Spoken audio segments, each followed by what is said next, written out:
This is the Petlibro Scout Smart Pet Camera. Petlibro is known for combining smart pet tech with sleek design. You've probably seen their automatic feeders and fountains, as they've sold over 3 million of them. In a world of hideous pet accessories, their stuff is refreshingly easy on the eyes. But this is different. The Scout Pet Camera is their pitch to investors that they belong in the AI age. It's smart, it's stylish, and it's their shot at breaking into the crowded pet camera market. Oh, pick me!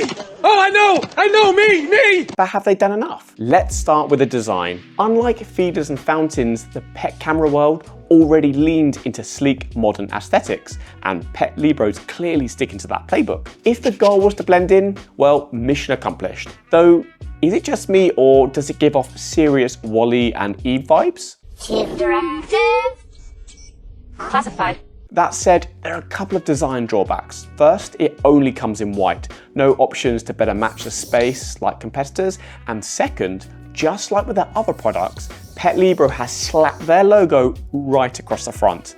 Am I crazy, or does anyone else hate having pet names plastered all over their home? We've already got enough hanging words on our wall as it is. Now, the app is beautifully designed, but before we get to that, something on the packaging caught my eye. Petlibro might look like a California-based brand, but it's actually owned by a Chinese manufacturer called This.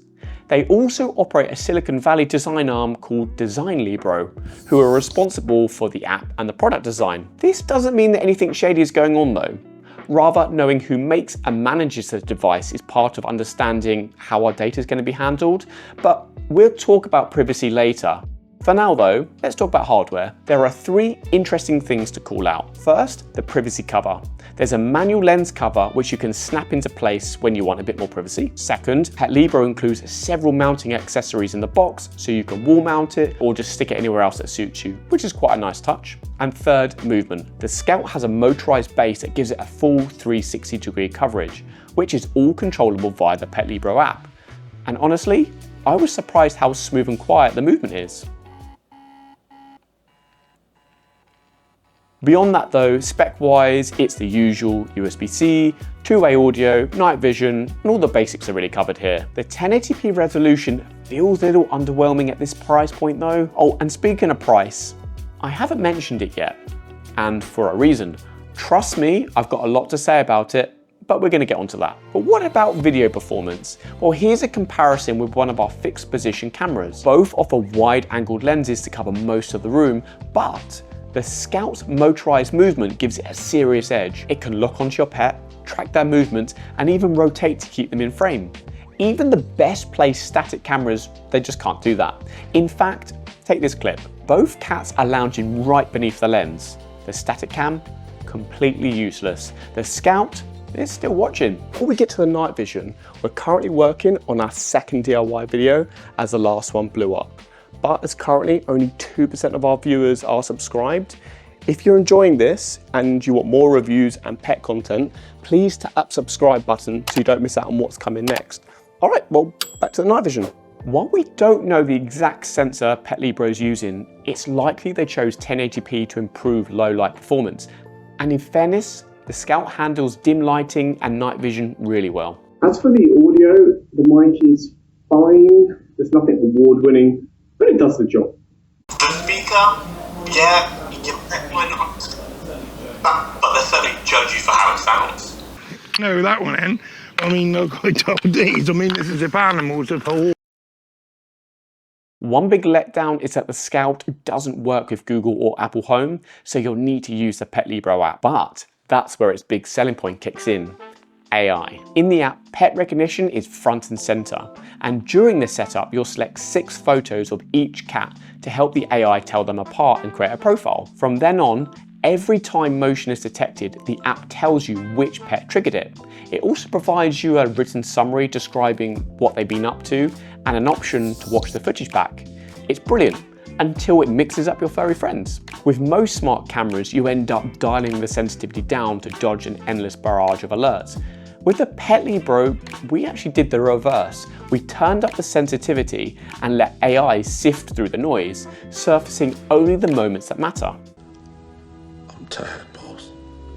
That smart filtering is the feature that really makes the Scout Cam stand out. Each day the app serves a recap in the form of a highlight reel set to generic music, showing clips of what your pet's been up to.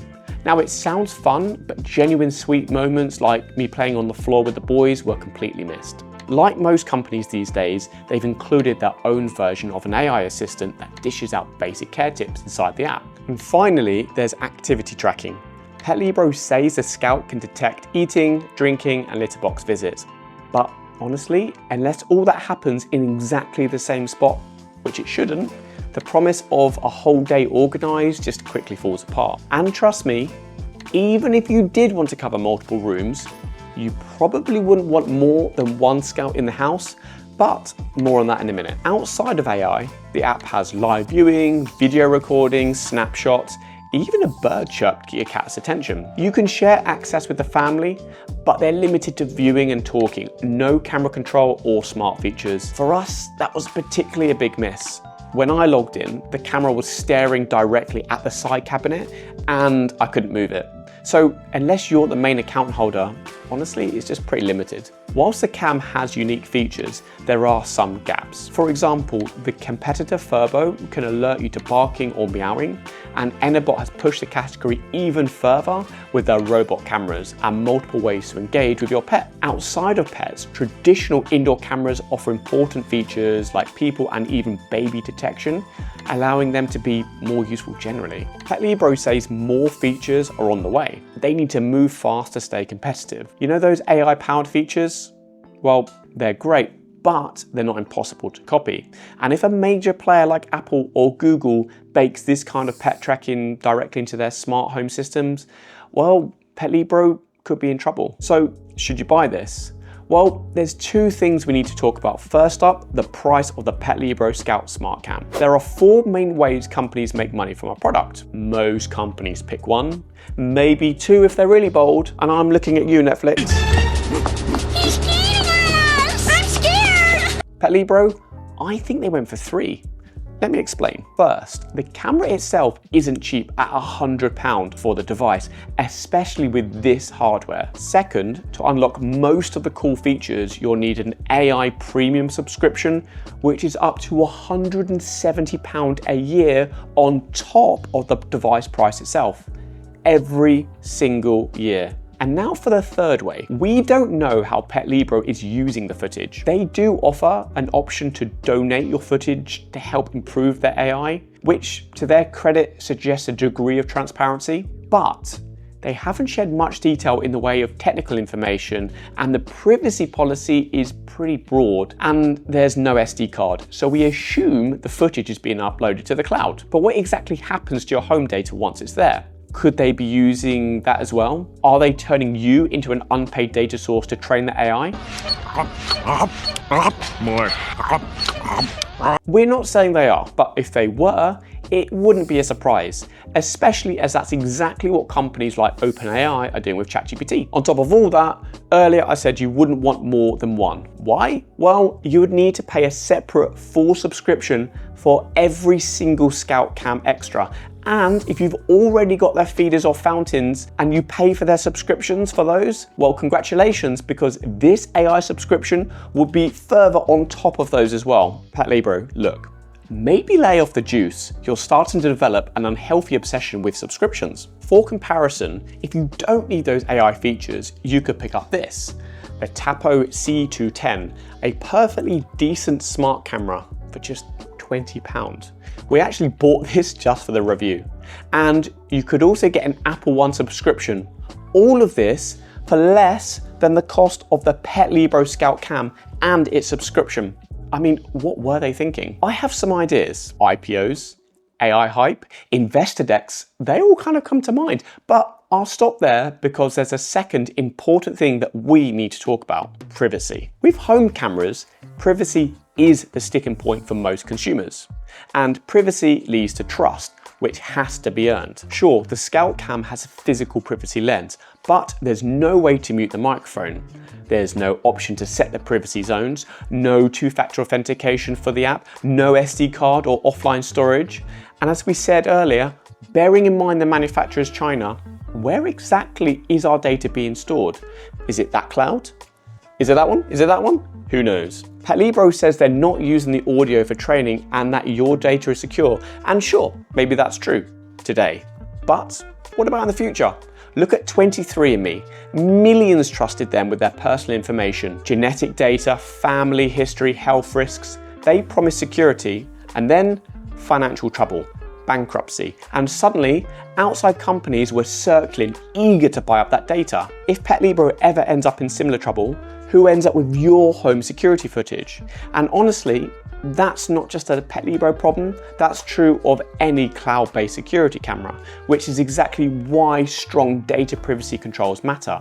It helps create trust. And speaking of trust, some of Petlibro's other choices raise some eyebrows. Their website screams flash sale, and when you go to buy the Scout Smart camera, whilst the subscription tiers are mentioned, they're not made clear at the top of the page. And because we're like bloodhounds, we stumbled across a Reddit thread and a LinkedIn post from this guy, director of Cybersecurity Lab. He showed how he hacked a Petlibro feeder and turned it into his words, an all-you-can-eat buffet. His advice, and I quote, "Mark these Internet of Things pet feeders as total crap from a security standpoint." Yeah, not ideal. So where does that leave us then? Do you know the old Marmite slogan? You either love it or you hate it?